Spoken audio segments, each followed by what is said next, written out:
Sawadee hello and welcome to Daily Wisdom, Walking the Path with the Buddha.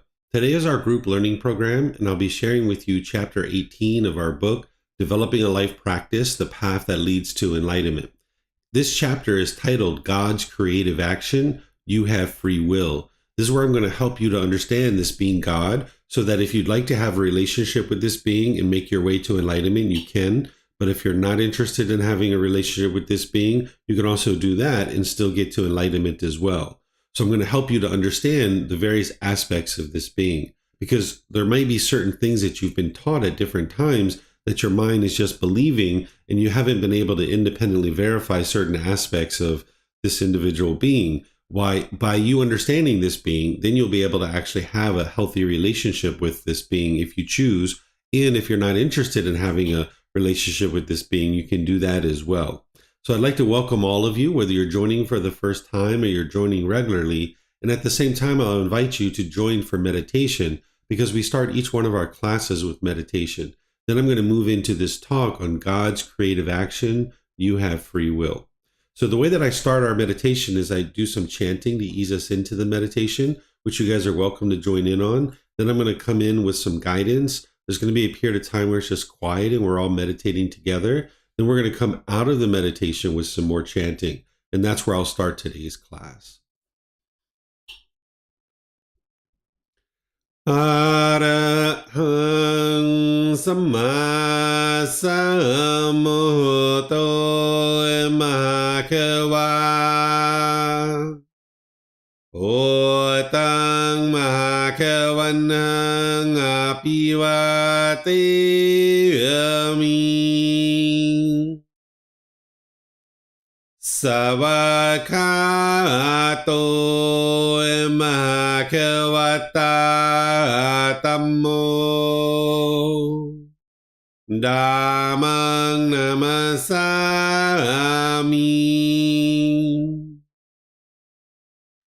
Supatipano Mahakavato Savaka Sangho Sanghang Namami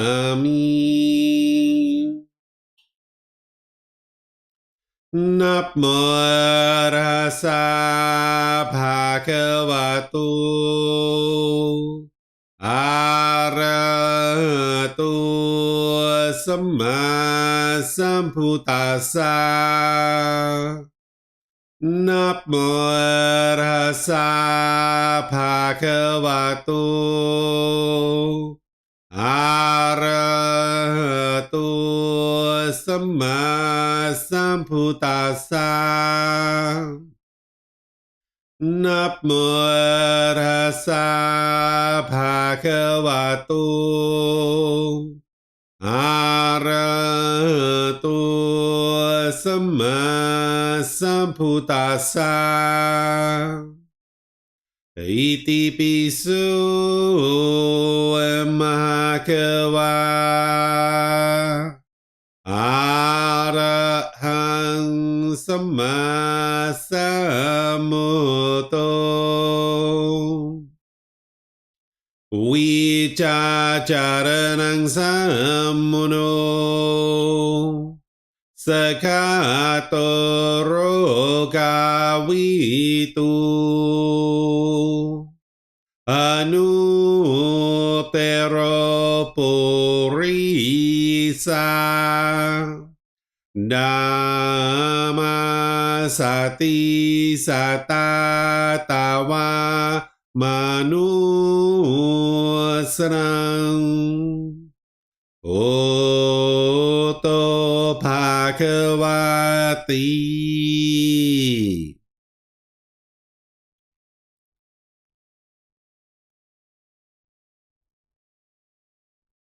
Okay, with the lower body and hands and arms comfortable, in the upper body erect, just close the eyes and start breathing in through the nose and out through the nose. Here you'd like to just establish the breath. a nice, natural, steady, consistent breath. Not forced or controlled, just a gradual inhale through the nose, experiencing the full breath. And then, whenever you're ready, exhale out through the nose.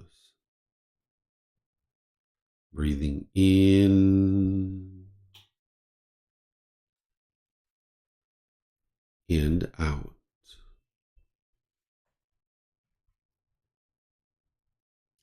Breathing in and out.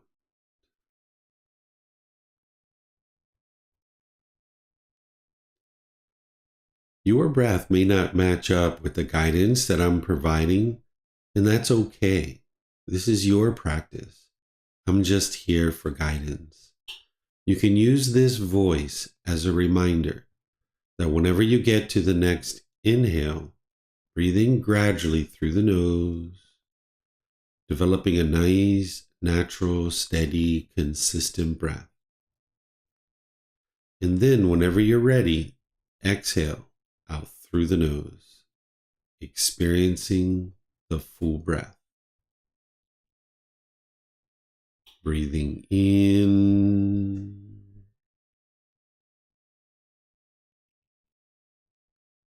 and out.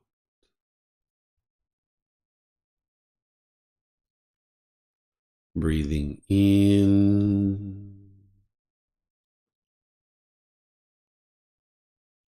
and out.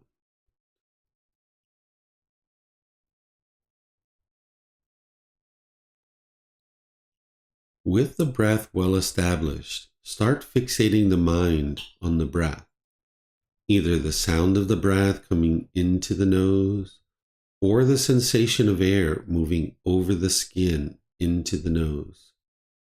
The breath is the present moment. Fixate the mind on the breath, the present moment. Breathing in and out. Breathing in and out. With the mind fixated on the breath, whenever you notice that it moves off the breath, cut that off, let it go, and come back to the breath, the present moment. No need to observe the thought, label it, judge it, analyze it, or even try to figure out where it's coming from. Whenever you notice that the mind is moved off the breath, cut that off, let it go, and come back to the breath, the present moment. Breathing in and out. Breathing in and out. I'm going to be quiet now and let you do this work of focusing on the breath, cutting off and letting go anytime the mind moves off the breath. You have nowhere to go. There's nothing to do. No one needs you right now. This is your time to focus on the breath. Breathing in and out.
อะระหังสัมมาสัมพุทโธมหะเกวา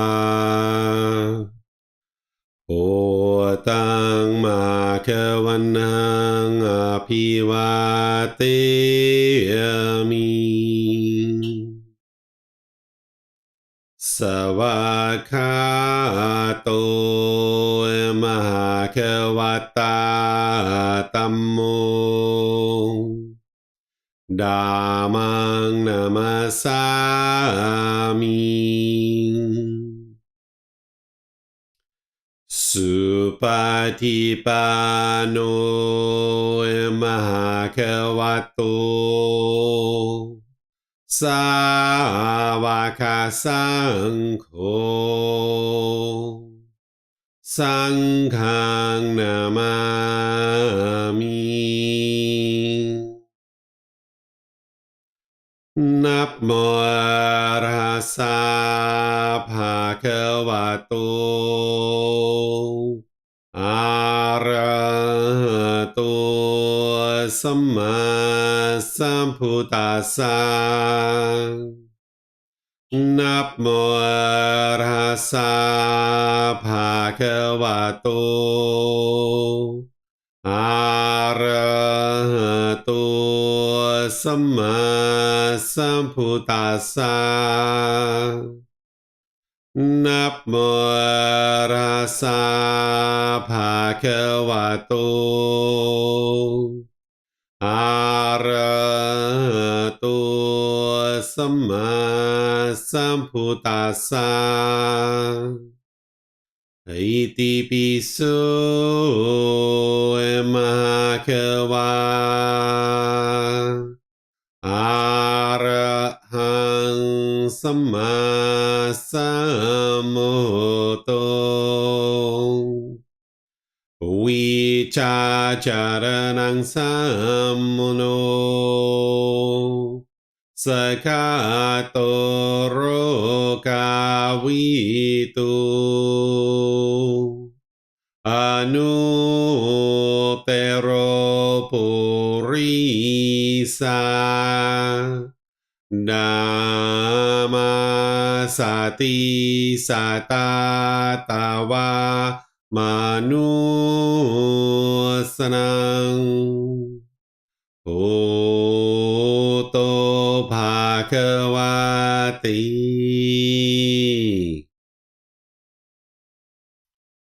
All right, if you'd like to make your way out of meditation, once again, welcome to all of you guys. Nice to see you, everyone in the class today. As I mentioned to you, I'm going to be sharing this topic with you of God's creative action. You have free will. This is chapter 18 of our book, Developing a Life Practice, The Path That Leads to Enlightenment. It's important to understand this topic because you may or may not be interested in having a relationship with this being of God. And depending on what your mind is currently thinking about this being, there might be certain things that you need to understand in order to help you continue to make your way to enlightenment while having a relationship with this being or not having a relationship with this being.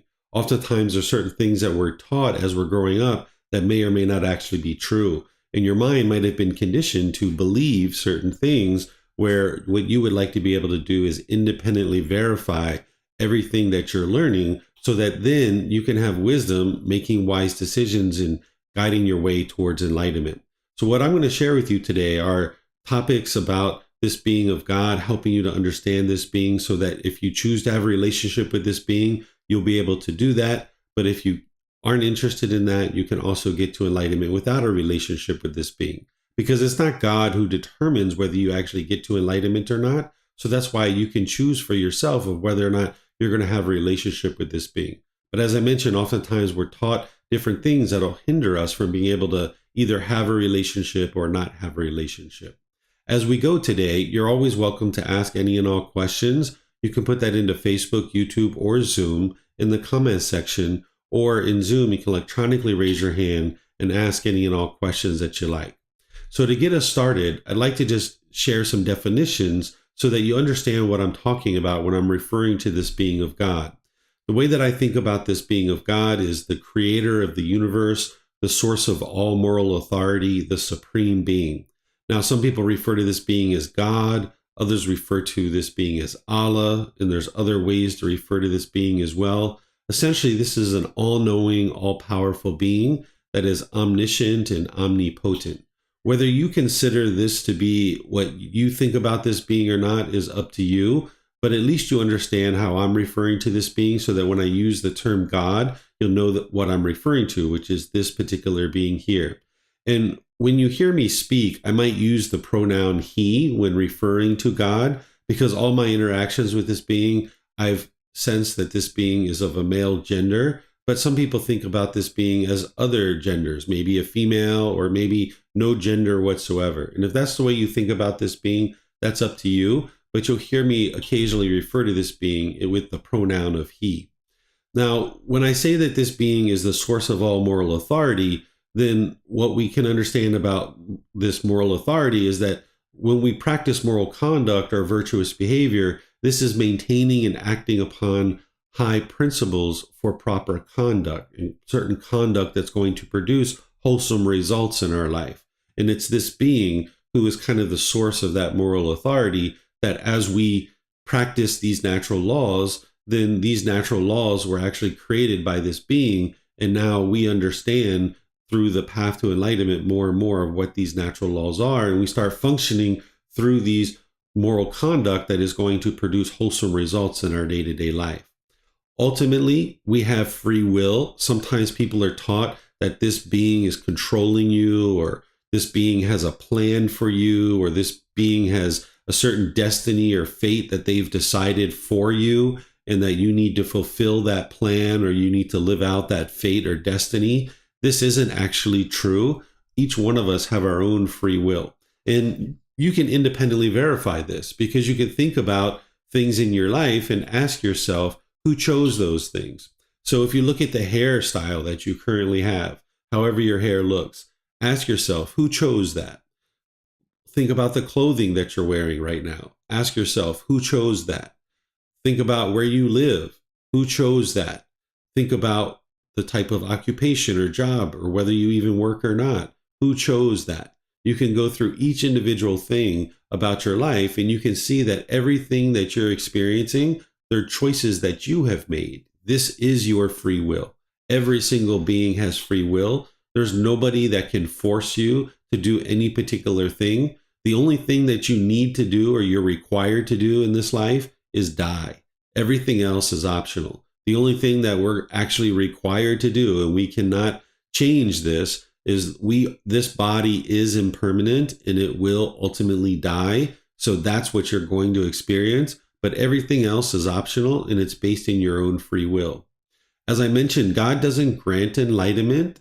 God's not the one who determines whether you get to enlightenment or not. It's your own decisions through your own wholesome actions and your own choices that determine whether or not you're going to get to enlightenment.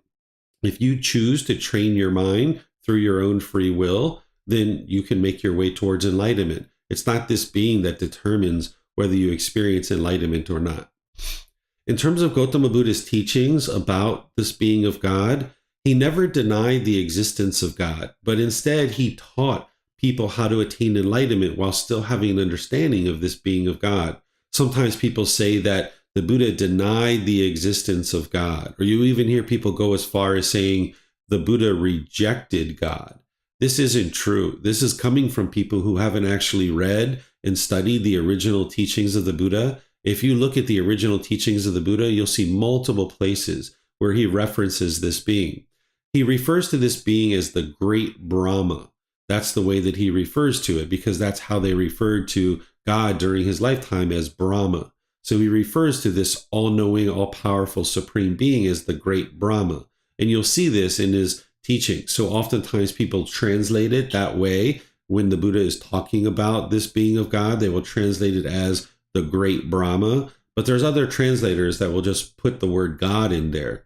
So the Buddha never denied the existence of this being. And a Buddha is only going to teach things that they know to be true. So the Buddha wouldn't have taught about God if he just believed in God. By the time you get to enlightenment, you don't have any beliefs. You know the truth. So he wouldn't have just taught about this being if he had no background or no understanding of this being whatsoever. He would have had interactions with this being in order to be able to teach about it.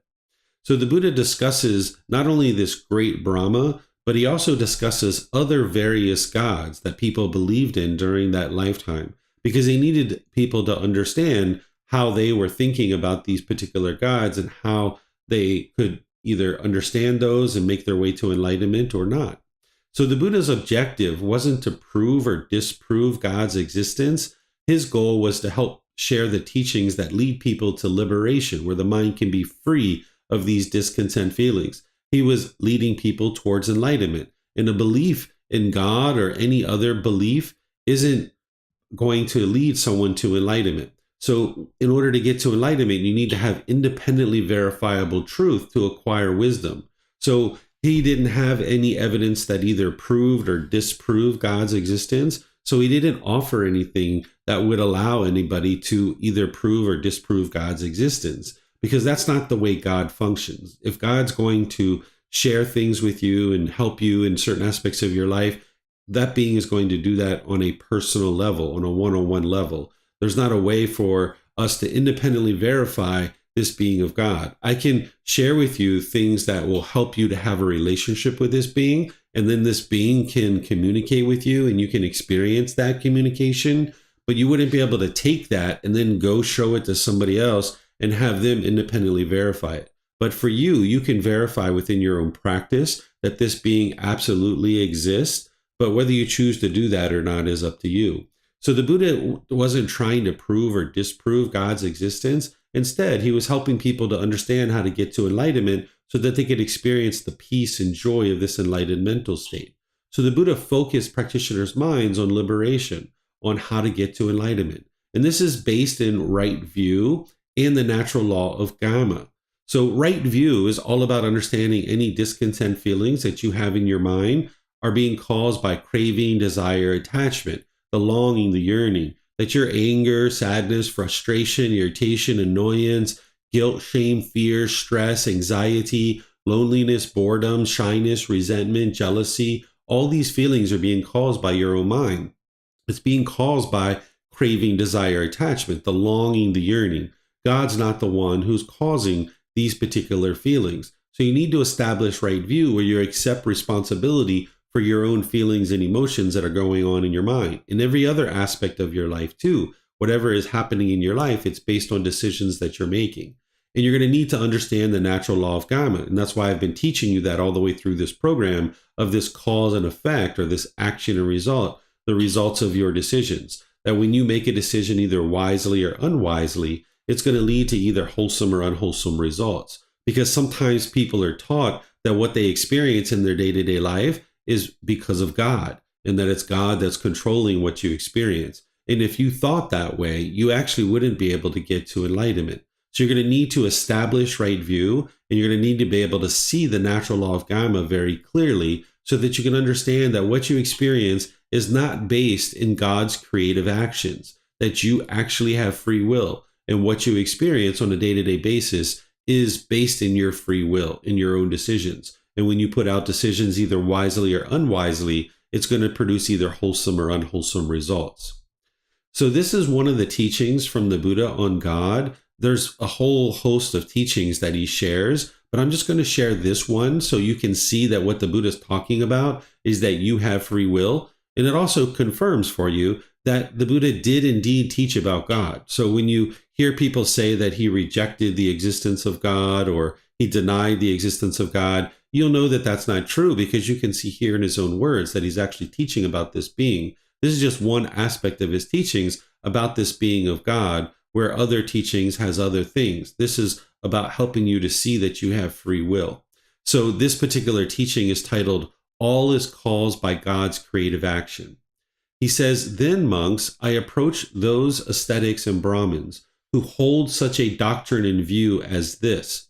Whatever this person experiences, whether pleasure, pain, or neither pain nor pleasure, all that is caused by God's creative activity.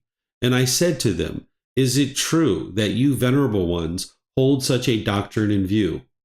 When I ask them this, they affirm it. Then I say to them, in such a case, is it due to God's creative activity that you might destroy life, take what is not given, indulge in sexual activity, speak falsehood, produce argumentative speech, speak harshly, indulge in idle chatter, that you might be full of longing, have a mind of ill will, and hold wrong view? Those who fall back on God's creative activity as the essential truth have no interest to do what should be done, and to avoid doing what should not be done, nor do they make an effort in this respect. Since they do not apprehend as true and valid anything that should be done or should not be done, they are muddle-minded. They do not guard themselves, and even the personal designation aesthetic could not be legitimately applied to them.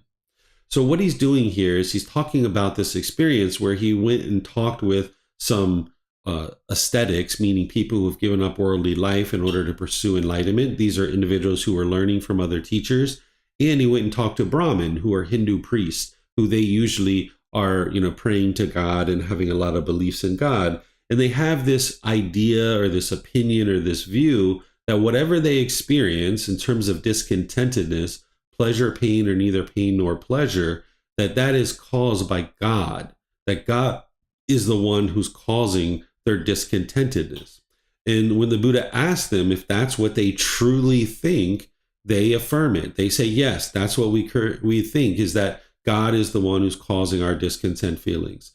And the Buddha says, well, then in that situation, since you think that God's the one who's causing these discontent feelings, is it God that causes you to kill? Is it God who causes you to steal? Is it God who causes you to indulge in sexual activity or lie or have argumentative speech or have harsh speech or speak with idle chatter, that you might be full of longing? That's craving, desire, attachment. Is it God that's going to be the one who's causing you to have craving, desire, attachment? Is it God that's the one who's causing you to have anger, hatred, ill will? And is it God who's causing you to have wrong view, meaning this ignorance or a knowing of true reality? And then the Buddha says that, okay, if you're falling back on it's God that's the one who's causing all these things as your essential truth, then you have no interest to do what should be done or avoid doing what should not be done, meaning you have no interest in making wise decisions to improve your life, and you have no interest in making in getting rid of these unwise decisions that are causing harm in your life.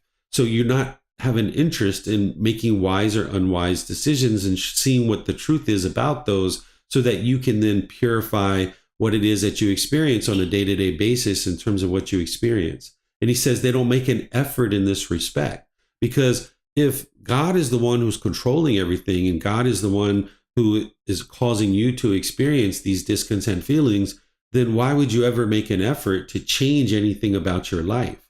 So that's what the Buddha is saying, is that because you think that God is causing all of these things, you don't even make an effort to improve your life, because you can't change God. And then the Buddha goes on and he says, since they do not essentially understand anything that's true and valid, and they're not doing what should be done and avoiding what should not be done, they're muddle-minded, meaning they're lacking concentration. Because with the pollution of mind, of craving, anger, and ignorance, the mind's going to lack concentration and focus. He says they don't guard themselves, meaning they don't use mindfulness or awareness of mind to protect the mind, because that's one of the things that you learn, is to protect the mind with mindfulness.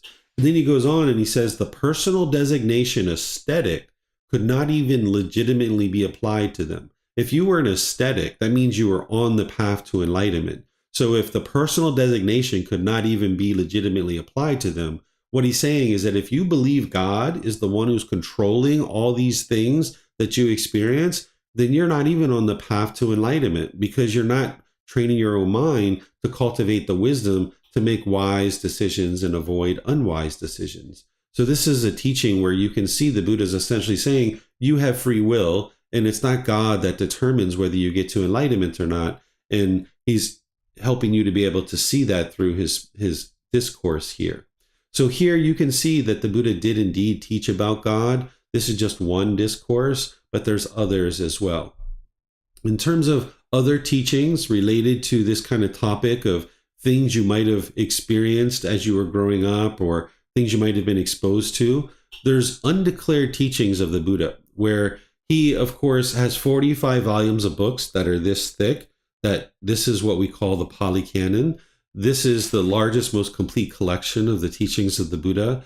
But we don't have everything that the Buddha ever taught in the Pali Canon, but what we have left is in 45 volumes of books, and he taught a whole variety of topics. But then there's certain discourses where he highlights the things that he did not teach. And this is important to understand as it relates to this topic of God, because he says, remember, students, essentially, what did I teach? And he gives you the things that he taught.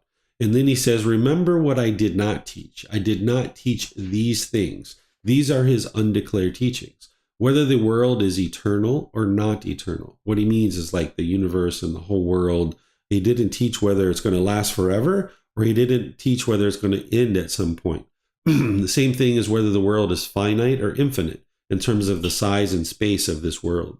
He didn't teach that the soul is the same as the body, or the soul is one thing and the body is another. In fact, he never even taught that there is a soul or there isn't a soul. He just left it as an undeclared teaching.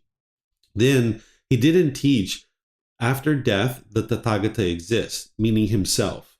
He doesn't teach whether an enlightened being after death exists, whether they do not exist, they both exist or do not exist, or they neither exist nor do not exist. So he never taught what happens after enlightenment, because you'll find some people that will say that after enlightenment, you do not exist, or after enlightenment, you're going to reside in some Buddha land somewhere. Or after enlightenment, you're going to go to be with God forever when you die. This isn't actually true. The Buddha never taught whether there is something next or there isn't something next. But by the time you get to enlightenment, your mind is so peaceful and so joyful that it doesn't matter what is next. Your mind is peaceful and joyful in the present moment. Your mind isn't longing, yearning for some kind of afterlife. You've already created the perfect and most ideal life for yourself, that your mind is completely peaceful and joyful in the present moment. So the Buddha never taught these kinds of things. So if your mind is clinging to this idea that you're going to die and then you're going to live for eternity with God, you're going to need to let that go, because that's longing, yearning for an afterlife. That's being attached to God. You're going to need to get to the point where in the present moment, you have peace and joy in the present moment, and your mind's not longing, yearning for something after this. So now I'm going to share with you some things to help you understand this being of God more closely and how you can get to enlightenment while still having a relationship with this being. And then towards the end, I'm going to share with you how to get to enlightenment without a relationship with this being. Because as I mentioned, a relationship with God is not required to attain enlightenment, but also having a relationship with God won't hinder you either if you practice in the way that I'm sharing with you here. Because oftentimes people have been taught that God controls everything, but you need to be able to understand right view as it relates to God, that what you experience is based on your decisions. This being isn't controlling you. This being isn't forcing you to do anything. This being doesn't have a plan for you that you have to figure out what their plan is and live up to their plan. This being has given you complete free will to be able to make any and all decisions that you would like to make. And this being isn't going to force you or control you to do anything at all. You're going to need to eliminate any particular craving in the mind related to this being of God. If you've been taught to pray to God and you ask this being for things, this is your craving, desire, attachment. Like, God, please give me more money. Give me a new job. Give me better friends. Give me a new boyfriend or girlfriend. Or give me this or give me that. That is craving, desire, attachment. That's like treating God like a genie in a bottle. And if you're praying like this, where you're praying to God, asking for things, this is not going to lead to your enlightenment, because there's craving, desire, attachment there, and there's wrong view, because the mind thinks that this being is going to magically make something appear for you, where you need to understand that anything you experience is based on your own decisions. It's the natural law of karma, of cause and effect. Anything that you experience in life is going to come from decisions that you make. And you can independently verify what I'm sharing with you here on these two topics. Like with right view, you can see that it's your own mind that's causing these discontent feelings. And you can see with prayer that it's not God that is the one who's making things magically appear for you. You can pray to God right now and ask God for $10 million and that you're planning to give that money to the poor people that need this money, and you're going to help feed the impoverished people, and see if God does that for you. See if $10 million magically appears in front of you. And you can see that this being isn't a genie in a bottle, and you can't acquire things through prayer. If people could acquire things through prayer, then none of us would lack for anything. That means if we prayed, every single one of us would get what we wanted, and there would be nothing that we would be lacking. But as you see, that we only experience things based on our own decisions.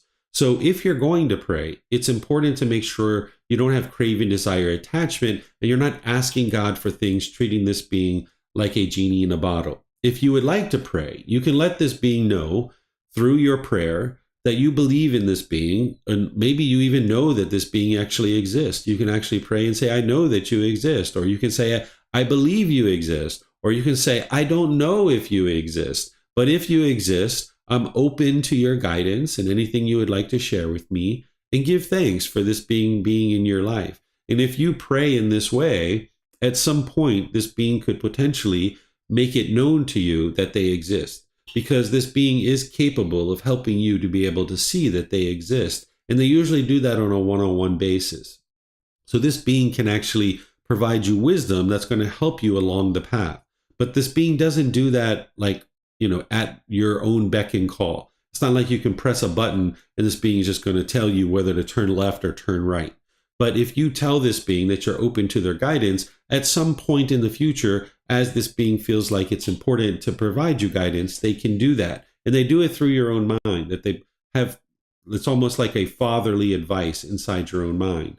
But when you're getting those thoughts and ideas coming through your mind from this being, you still can't believe in those things, because there's other beings out there too, like Mara and other beings, either wholesome or unwholesome beings, that can also communicate with you. And you can't just do whatever comes through your mind. You're going to need to learn, reflect, and practice. You're going to need to be able to discern whether this is a wise decision for you or not.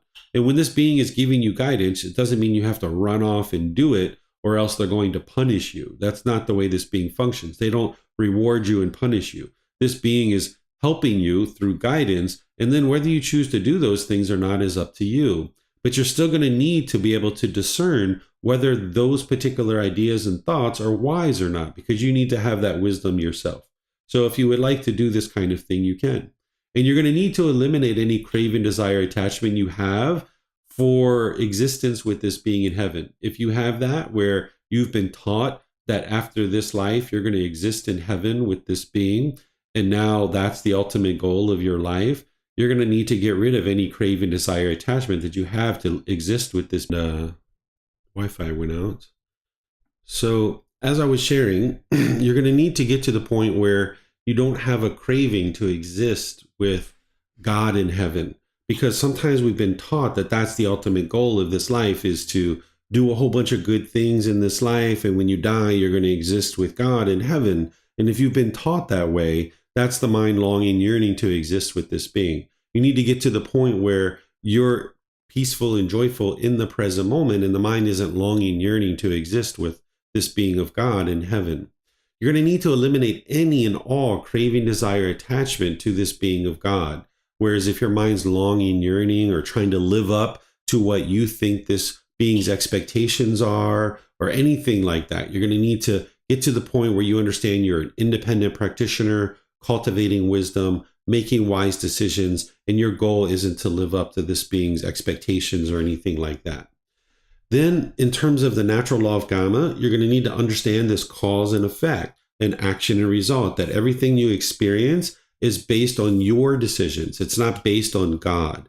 So the natural law of Gama is showing you, and is the most unbiased teacher you will ever find, because it's helping you to be able to see in situations where you're making wise decisions, you're going to experience wholesome results. And where you're making unwise decisions, you're going to experience unwholesome results.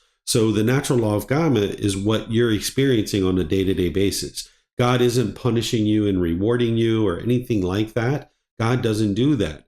The natural law of Karma is this cause and effect or action and result, and you're going to experience the results of your decisions. And you need to be able to come to that understanding and be able to see this natural law very clearly. If you've been taught to fear God, because sometimes people teach you this, that you're somehow supposed to fear this being, you're not going to be able to get to enlightenment if you have fear in your mind. And how could you ever get to a healthy relationship with anybody, including God, if you have fear? Imagine if you lived with a roommate or you lived with a life partner and you have fear of that individual. And every single time that they come home, you're fearing what may or may not happen when they come home. You wouldn't be able to have a healthy relationship with this individual. So if you've been taught to fear God, because sometimes people think God is punishing them and rewarding them, and then you've been taught to fear this being, you need to be able to see the truth that this being isn't punishing you and rewarding you, that this being isn't a being that you need to fear. This being wouldn't be interested in you fearing them because they know that that wouldn't promote a healthy relationship. So there's actually historical texts that will say to you that you should fear this being. And I'm here to share with you that there's no reason whatsoever that you need to fear anything at all, including this being of God. And if you're interested in having a healthy relationship with this being, you're going to need to eliminate any and all fear that you have related to this being, because there's nothing to fear here. This being isn't controlling you. They're not punishing you. They're not rewarding you. There's none of those things going on. Then sometimes when I share these kinds of things about prayer and that God isn't controlling you and you don't have to fear this being and things like this, sometimes people ask, well, what's going on with this being? How can we understand this being of God? Well, the way that you can understand this being is because this being is the creator. You can think about this being as another practitioner of these teachings, that this being is enlightened, that they've practiced these teachings, they know these teachings, they're the creator of these natural laws. And now this individual is enlightened. They're highly enlightened. So you can think of them as a practitioner of these teachings. You can also think of it as this being is not attached to us and they're not responsible for restraining us. Sometimes when people see like a murder or a rape in the world, they might say, oh gosh, how could this occur? If God was really a loving God and God is the all-knowing and all-powerful, how could God allow this to actually happen? Right? Well, it's not God that's allowing that to happen because God's not controlling you. You don't live in a world where God is controlling you. And if we did live in that world, we wouldn't be interested in living in that world because we'd be like robots where another being was controlling us. So God isn't allowing murder to happen. God isn't allowing rapes to happen. God isn't allowing poverty and famine and things like this to happen. These are all choices that we as human beings are making that is leading to these particular results. And God's role is not to restrain us from the evil things that we're doing. God isn't attached to us and wanting certain things for us. God is interested in seeing us live in harmony with all of us, but God's not attached to that. It's up to us to decide that we're interested in living in harmony with each other and make wise decisions for that.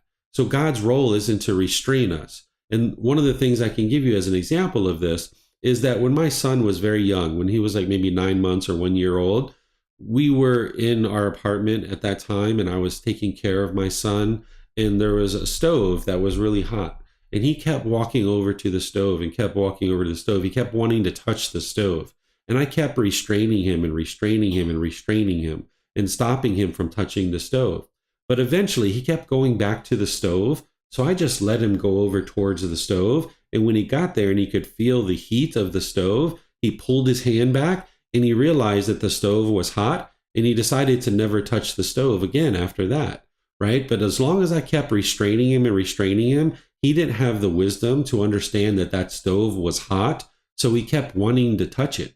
But the moment I let him cultivate the wisdom, then he didn't make the decision to touch the stove anymore. So if God was constantly going around restraining us from the evils and unwholesome things and the unwise things that we're doing, we would never cultivate the wisdom of how to do things ourselves and make wise decisions. So that's why this being doesn't restrain us from the unwise decisions, because otherwise this being would be constantly restraining us because we would never actually cultivate the wisdom, just like my son.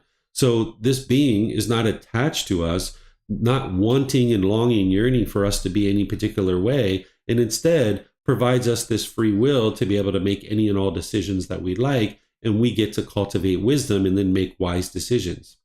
As I mentioned, this being is interested in seeing us live in harmony, but we need to do that through acquiring wisdom. It's not going to be through this being making decisions for us that we will actually experience harmony. Sometimes people think that Jesus is going to float down from the clouds, that they're going to snap their finger, and then instantly the world's going to become a peaceful place.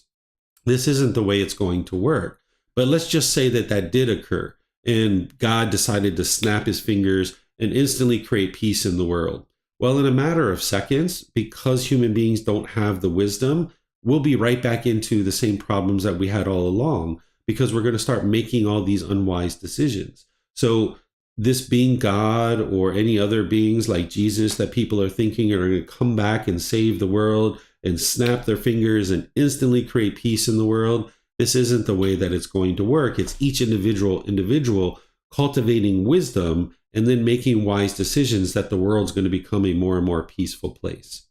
So I'm going to pause here and see if you guys have any questions on having a relationship with God before I move into talking about if you have no interest in having a relationship with God whatsoever and how to get to enlightenment through that. But if you would like to have a relationship with God, this would be the way to do it. That you understand right view and that everything you experience is a result of your decisions and it's your own mind that's causing these discontent feelings, to eliminate any craving to be with this being of God and ensure that you're not having craving, desire, attachment in your prayer, that you understand the natural law of Gotama of cause and effect or action and result, that everything you experience is based in your decisions. You're going to need to eliminate your fear of this being of God and understand that this being isn't attached to us and they're not responsible to restrain us. While they are interested in seeing us live in harmony, it's up to us to make those decisions to be able to choose to live in harmony. So let me know what questions you guys have here. You can put that into Facebook, YouTube, or Zoom, or you can raise your hand and ask any questions that you like through Zoom. It looks like Leo has a question. Go ahead, sir. I think you do it. I think I asked something like that in the past, but yeah, I still wondering if God is all powerful, why he didn't create all beings right at the beginning as enlightened beings. Yeah, I think maybe you don't have an answer here. I don't know if it's Buddha had this, but yeah. Yeah, I can share with you an answer here. Basically what you're describing is that human beings would come preloaded with software like a computer, and that we would already be thinking in exactly the way that God wants us to think, because this would be God controlling us. So if God had every single being born already enlightened, then basically God is preloading us with thoughts, ideas, opinions, and views, and that would be based on what God's will is. Instead, God is doing the most loving and kind thing, which is allowing us to make our own choices and not putting his expectations on us and not requiring us to think in any particular way. So instead, we are born in the way that we're born, and we have a lack of wisdom, and it's up to us to choose to cultivate that wisdom instead of God choosing for us the way that God wants us to think. Okay. And I also would like to ask, I'm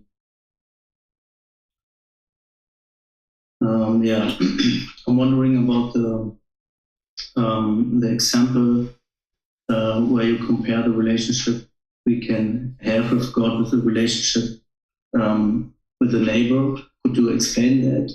How you see their similarities? Yeah, so with a neighbor, we can either choose to have a relationship with them or not.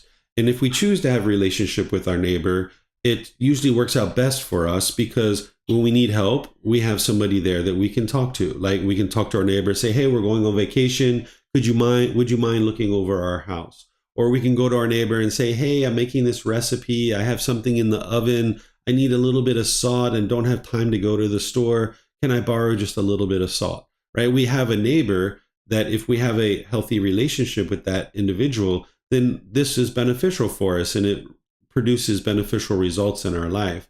But also, we can choose not to have a relationship with our neighbor and we will live life just fine. We will be just fine without that relationship. We're not required to have a relationship with our neighbor. But if we do, it's to our benefit. And if we don't, that's okay too. And we still live life just fine. And a relationship with God is exactly the same way. If we choose to have a relationship with God, this will be beneficial for us. But if we choose not to have a relationship with God, that's okay too. And we can still live our life. We can still get to enlightenment. So that's why I use the analogy of a neighbor, because you can understand this as it relates to this being of God. So, for me, I choose to have a relationship with God, but I couldn't verify if He exists right now, since I'm doing it since a while. What you said, like thanking Him for being in this world, getting to enlightenment, that there's a possibility and so on, and that I'm interested in His guidance. I don't do it every time because I often forget it. Maybe my interest is not too strong, but but there is interest, and but I don't know. So yeah, if you have, I couldn't see Him, or couldn't. There was no conversation between us, so you have ideas why this is like that? yes, if you have a craving to verify this being's existence, or if you have a craving for a relationship with this being won't actually contact you during that period of time. You're going to need to eliminate your craving, desire, attachment for contact from this being and verifying this being's existence. And when you eliminate your craving, that's when this being will be able to then connect with you, because this being is not interested in you having an attachment to it. So it waits until you actually eliminate your craving, desire, attachment before it makes contact with you. So always when I say these things in my mind, I would be interested in having your guidance. Isn't there automatically a craving coming with that? No. How I can solve this problem with I think there might be some cravings, not strong. I don't see them strong cravings, but of course, if I say to him, I'm interested in having your guidance and so on, I think there might be a craving, underlying craving. How to solve that? Yeah, so just asking for guidance doesn't mean there's a craving. So this is where you need to understand what a craving is a longing and yearning, chasing after something. Just the fact that you do something doesn't mean there's a craving there. But I do suspect you do have a craving, because as you know, you've had a craving for my guidance at different times, and you're working on eliminating that. So if you have a craving for my guidance, I could easily see you have a craving for this being's guidance too. So if you work on eliminating your craving, desire, attachment for my guidance, then it can help you eliminate the craving, desire, attachment for the guidance from this being. If you've already said once or twice, it sounds like even more than that, where you've asked this being to provide you guidance and you're open to their guidance, then just done. Leave it at that. Just go on with your life and almost forget about this being. And then that will help your mind to let go of any kind of longing, yearning for this being to be in your life. Okay, so I just set it aside. He knows that I'm interested, and in 1 year or whenever he will maybe. Don't have a time frame. Don't think in 1 year he's going to do this, or 1 month he's going to do this. Just go forward with your life, cultivating the wisdom that you need. This being knows that you're interested in its guidance, and when it can see that you've eliminated your cravings for its guidance or for a relationship with this being, that's when this being will then be able to come into your life, because this being won't step in and provide you guidance and have a relationship until it can see that you actually have eliminated your craving, desire, attachment. But isn't the guidance now most important? Because I'm in the beginning, if I already deleted my craving for him, I maybe already in the first stage, also on, then I don't need his guidance. No, you would benefit from God's guidance, and you're getting guidance from me that's going to help you. I can guide you either with a relationship with this being or without a relationship with this being. But as I've shared with you, having a relationship where there's a craving, desire, attachment is very detrimental, because there's going to be discontentedness. And this being isn't interested in having a relationship with you if you're attached to it, because that's going to be essentially sabotaging the relationship that you can have with this being. This being knows that in order to have a healthy relationship with you, you need to be not attached to this being, because this being's not attached to you. But if you're attached to this being, then you're going to have discontentedness based on that craving, desire, attachment, and it's going to hinder you from being able to get to enlightenment. So once you're able to eliminate your cravings related to this being, either craving for its guidance or craving for a relationship, then it's going to be understanding that this is the time to then have a relationship with you. Because otherwise, if they start having a relationship with you while that craving, desire, attachment is in place, then you won't actually eliminate it. Okay, and I will know if when he gives me guidance, I will know that. I will see, this is so powerful, this must be God. Or yeah, it's going to be wisdom far beyond anything that you've ever thought about in your life. And you'll know that it's this being because you don't have that wisdom. And this being also can perform miracles in front of you too, in a way that you know that it's this being. This being is very wise. If it's interested in helping you to be able to see of its existence and provide you guidance, you will know without a doubt that it's this being. Yeah, thank you. You're welcome. Okay, let me see if we have anything else. All right, I'm not seeing anything else anywhere. So now let me help you understand how to get to enlightenment if you're not interested in a relationship with this being.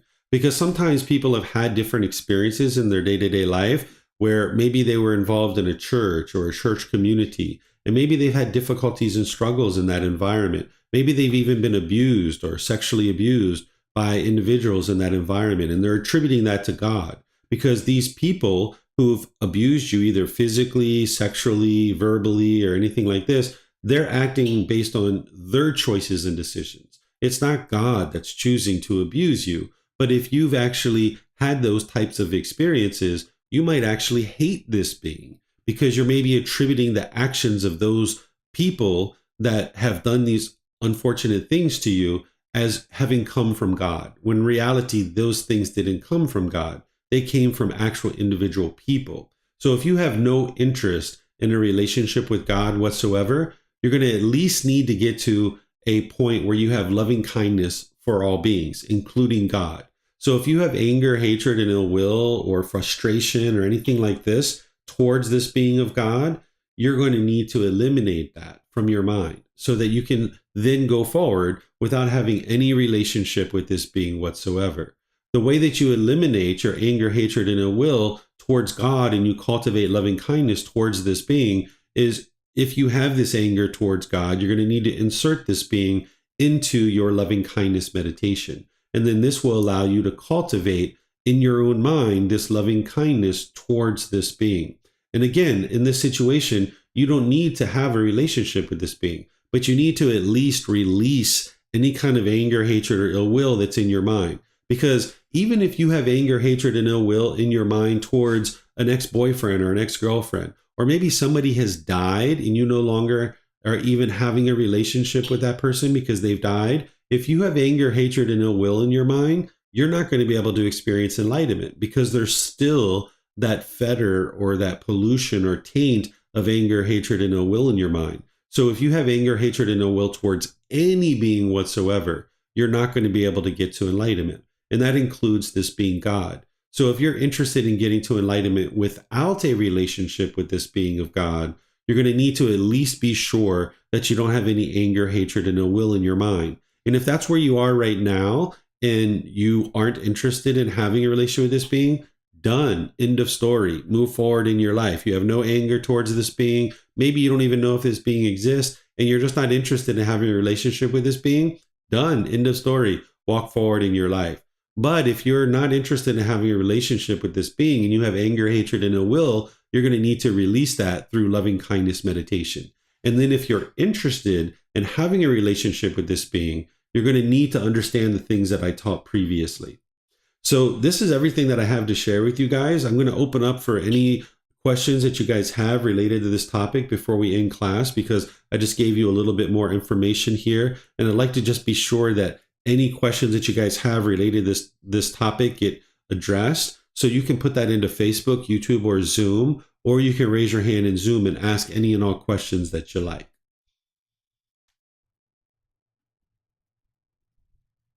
Okay, looks like Leo has some questions. Because I just wanted to ask about the Lord's Prayer. Is that something I could still do, or is it also something you would say, okay, put it aside? Because there's also some kind of praying inside. There's no craving in the Lord's Prayer. If you would like to do the Lord's Prayer, you can do that. You'll see it in chapter 11 that I share. And then I shared the translation of that, or my understanding of that, in the glossary at the end of the book. You'll be able to see the meaning behind those words. And there's no craving in that prayer. Should I internalize the meaning of pure? Yes. To understand it. So when I say it in my mind, should I know what he actually what he actually means by that? What Jesus actually means by that? Yes, if you look in the glossary of the book that I share, you'll see the meaning of that. And if you internalize that, that would be very helpful for you. Okay, thank you. You're welcome. Okay, I'm not seeing any other questions anywhere. So I'm just going to end class here by thanking all of you guys for joining. Thank you for being interested to learn about these teachings. And as you guys need help, you're always welcome to reach out. You can ask questions in a live class. You can post in our Facebook group. You can send me messages, and you can also schedule personal guidance. Next week in chapter 19, I'm going to be teaching the difficult human existence, sickness, aging, and death. This is where I teach about the life story of the Buddha, helping you guys understand more about his life, and also these impactful times of sickness, aging, and death, because oftentimes people really struggle with their own sickness, aging, and death, and they have discontentedness around that. And also, when people around you are experiencing sickness, aging, and death, you might struggle with that. So I'm going to teach you about this particular topic of the life story of the Buddha and these 3 impactful times during your life where you're experiencing sickness, aging, and death, or the people around you are experiencing that, and helping you understand that so that you don't have to have struggles and sorrow and grief and despair when you're experiencing these kinds of things. And then, of course, on Wednesday, I'm going to be doing meditation with students and opening up to any and all questions that you guys have.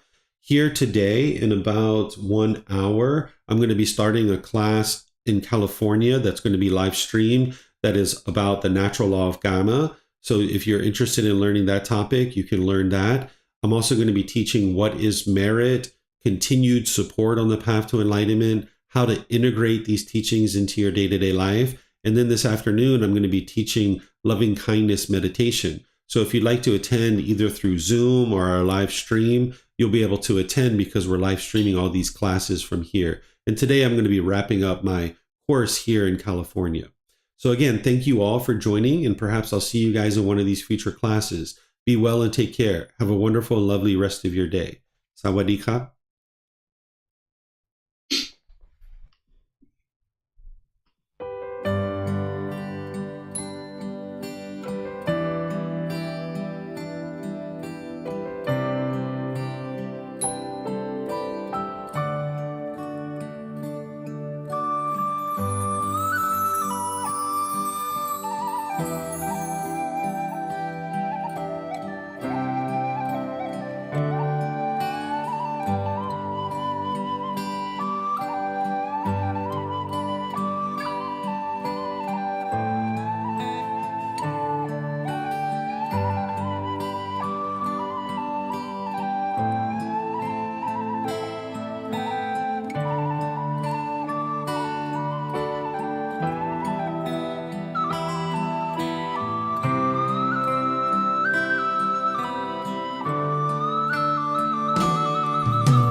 you again for watching. Enjoy your meditation.